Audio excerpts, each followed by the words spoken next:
माननीय सर्वोच्च न्यायालय ने 125 सीआरपीसी यानी मेंटेनेंस के केस में कुछ गाइडलाइंस दिए हैं। ये गाइडलाइंस माननीय सर्वोच्च न्यायालय ने रजनीश वर्सेस नेहा के केस में दिए हैं, जिसमें सर्वोच्च न्यायालय ने ये बात कही है कि अब पति और पत्नी दोनों को अपने इनकम और अन्य उनकी जो जानकारियां हैं उनके संबंध में कोर्ट में एफिडेविट यानी शपथ पत्र देना होगा। और यदि पति या पत्नी इनमें से कोई झूठा शपथ पत्र देता है तो उनके खिलाफ दंडात्मक कार्यवाही की जाएगी। इन सारी जानकारियों के ऊपर मैंने एक डिटेल में वीडियो बना दिया है और उस वीडियो में बता दिया है कि वो गाइडलाइंस क्या है और कैसे उसको आपको फॉलो करना है। उस वीडियो का लिंक आपको डिस्क्रिप्शन में मिल जाएगा, आप उस वीडियो को देख के जानकारी प्राप्त कर सकते हैं। आज की वीडियो में मैं बात करने वाला हूं कि जो आप एफिडेविट यानी शपथ पत्र कोर्ट में देंगे उसका प्रारूप क्या होगा, यानी आपको शपथ पत्र में क्या क्या जानकारियां और क्या क्या बातें लिखनी है जो कोर्ट में आप सबमिट करेंगे। आज मैं इसी के ऊपर बात करने वाला हूं और उस प्रारूप को आपको समझाने वाला हूं। नमस्कार मित्रों, मेरा नाम है आदित्य, आप देख रहे हैं एडवोकेट आदित्य यूट्यूब चैनल। तो चलिए वीडियो को शुरू करते हैं।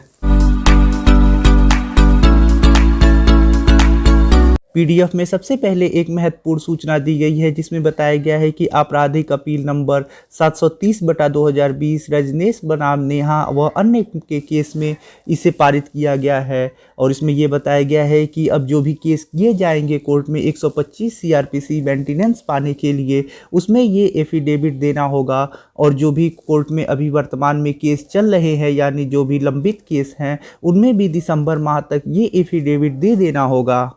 उसके बाद शपथ पत्र दिया गया है जिसमें मैं जो भी आपका नाम है, आपके पुत्र पुत्री यानी आपके पिता या पति का नाम भरना है, उम्र भरना है, आपके जो भी स्थान यानी आप कहाँ के निवासी है, ये सारी जानकारियाँ आपको उसके बाद देनी है। उसके बाद आपको व्यक्तिगत सूचनाएं देनी है जिसमें ये चीज़ें पूछी गई हैं, उन सारी जानकारियों को आपको भरना होगा।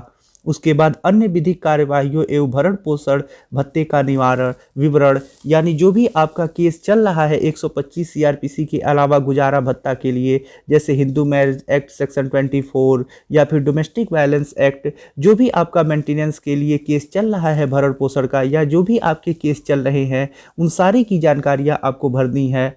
उसके बाद आश्रित परिजनों का विवरण भरना है, यानी आप पे कितने लोग आश्रित हैं, कौन कौन ऐसे लोग हैं, जैसे आपके माता पिता पुत्र जो भी लोग आप पे आश्रित हैं उनका डिटेल आपको यहाँ पे भरना है। उसके बाद पक्षकार या आश्रित परिजनों की चिकित्सक विवरण, जो भी आपके ऊपर आश्रित हैं लोग, उनका क्या इलाज चल रहा है, उनके क्या क्या बीमारियां हैं, उनके दवा में कितना खर्च होता है महीने में, ये सारी डिटेल आपको भरनी है। उसके बाद पक्षकारों के बच्चों का विवरण, यानी जो पक्षकार हैं पति और पत्नी हैं उनके कितने बच्चे हैं उनका विवरण भरना है, उनका उम्र भरना है और अभी जो बच्चे किसके पास हैं ये सारी डिटेल उसमें भरनी है।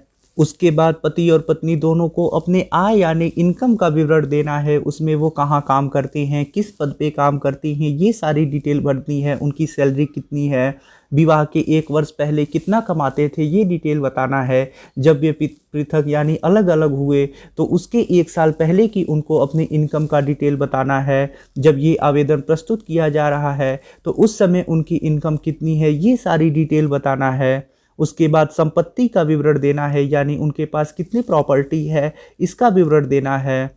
उसके बाद देयताओं का विवरण देना है, यानी उन्होंने अगर किसी से लोन लिया है, कर्ज लिया है तो उसका डिटेल भरना है, उन्होंने कितना लोन लिया है, कितना उस पर ब्याज लगता है, ये सारी डिटेल उनको बतानी है।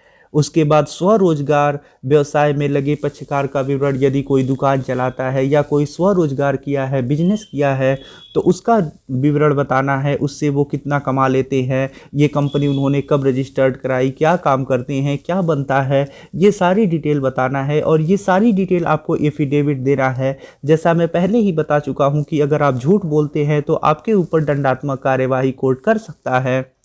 उसके बाद यदि पक्षकार कृषक है तो उसके संबंध में विवरण देना है, यानी फार्मर है, किसानी करता है, खेती करता है तो इसके बारे में डिटेल बताना है, कितना खेत है, क्या उगाता है और उसकी कितनी भूमि है, भूमि पे क्या क्या होता है, ये सारी डिटेल आपको बतानी होगी।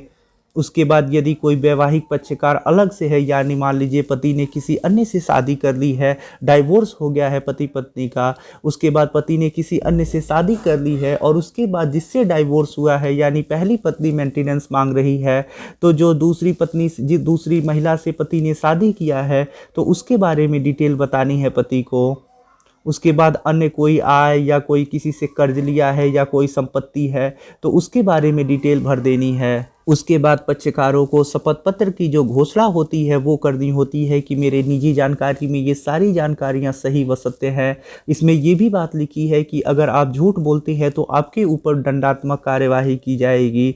यदि आप कोर्ट में झूठा शपथ पत्र देते हैं तो यहाँ पे आपको इस बात को लिख के सिग्नेचर करके देना है कि अगर आप कोर्ट में इसमें से किसी भी जानकारी को झूठा देते हैं और ये चीज़ सिद्ध हो जाती है कि कोर्ट में आपने झूठा शपथ पत्र दिया है तो आपके ऊपर भारतीय दंड संहिता की धारा 199, 191, 193 और 209 के तहत आपके ऊपर दंडात्मक कार्यवाही किया जाएगा और आपके ऊपर मुकदमा दर्ज कराया जाएगा। उसके बाद इन सारी चीज़ों को आपको सत्यापन कर देना है और जो भी पक्षकार हैं पति और पत्नी दोनों को यहाँ पे हस्ताक्षर करना है। अपने अपने घोषणा पत्र पे पति और पत्नी दोनों हस्ताक्षर करेंगे और उसके बाद इसको कोर्ट में सबमिट करना है।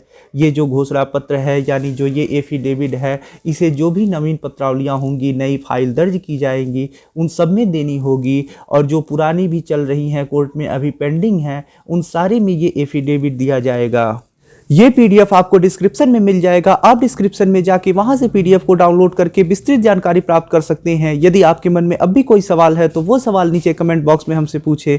यदि आप मुझसे फ़ोन पे बात करना चाहते हैं तो इसके लिए आप डिस्क्रिप्शन चेक करें, वहाँ पर बताया गया है कि आप किस प्रकार से मुझसे फ़ोन पर बात कर सकते हैं।